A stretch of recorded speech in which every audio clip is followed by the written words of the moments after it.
our way through.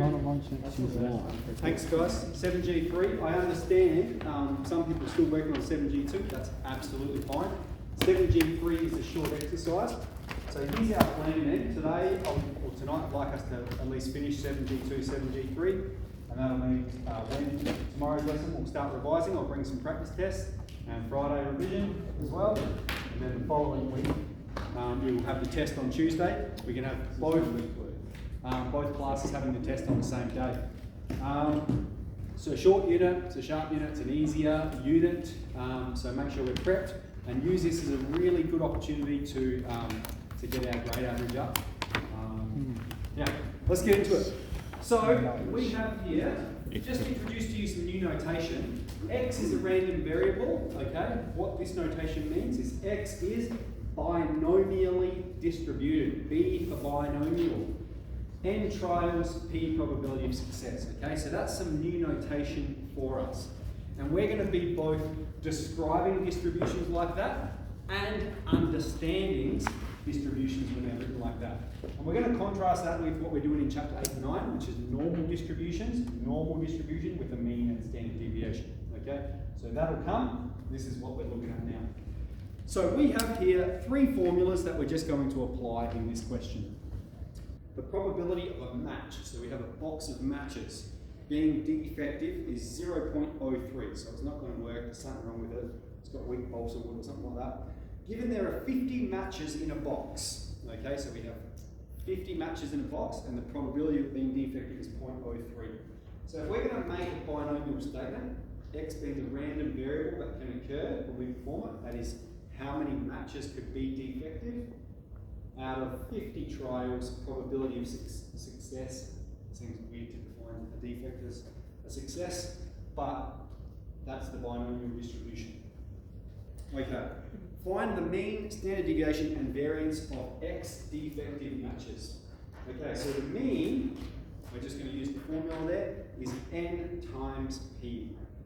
N is 50, P is 0.03, and so we'll mash that 1.5. On average, we expect 1.5 matches to be defective. I will do the variance next because the standard deviation is the square root of the variance. And the variance is the number of trials times the probability of success times the probability of failure.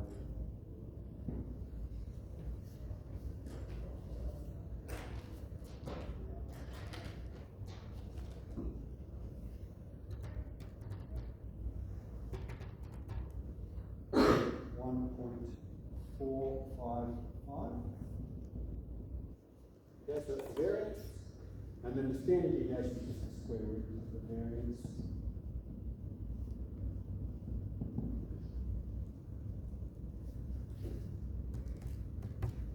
Okay.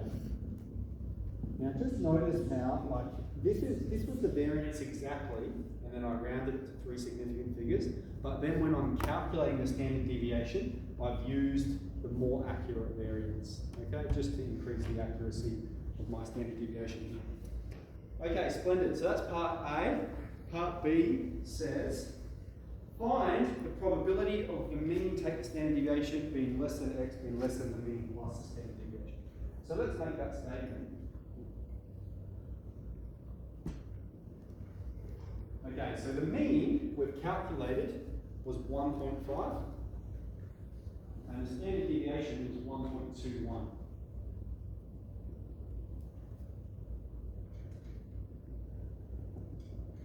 Okay, so when we evaluate this,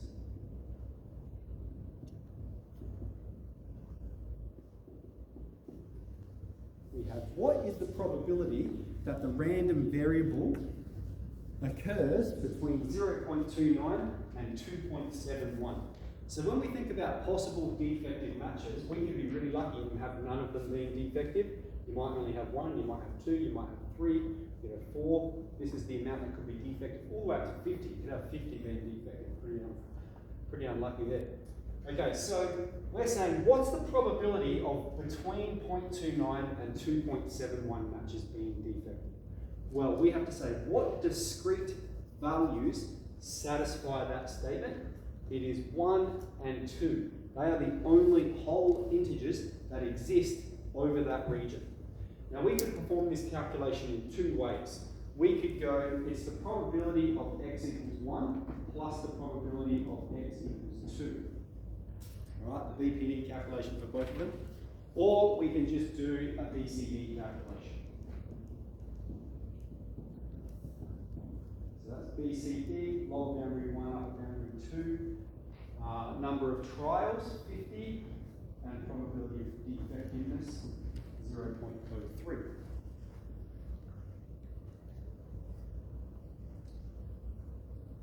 Alright, so just thinking about the different ways we can perform that calculation.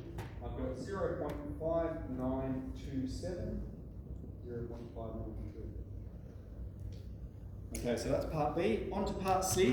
Find the mean, standard deviation, and variance of non-defective matches.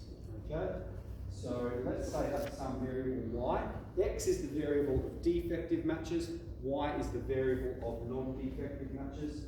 So y is binomially distributed. There are 50 trials, and the probability of it not being defective, of it being effective, is 0.97. And so from this, the mean is 50 times 0.97, which is 48.5. Now, one way we can differentiate, right? Okay, we can call this mean of x. Okay, we can use like a subscript x, and over here we can use a subscript of y to denote that there's a difference between them. We're talking about a different variable. But notice as well that the variance and the standard deviation for these two variables are going to be the same. And that's because order of multiplication doesn't matter. If we were to swap 0.97 with 0.03, we're still going to evaluate to the same value. So the variance is 1.46 and the standard deviation is 1.21. So again, you can use subscript y for them. We're talking about y this time. Splendid. So that's 7G.3. So let's continue on with where we got up to on 7G2 and we move into 7G3.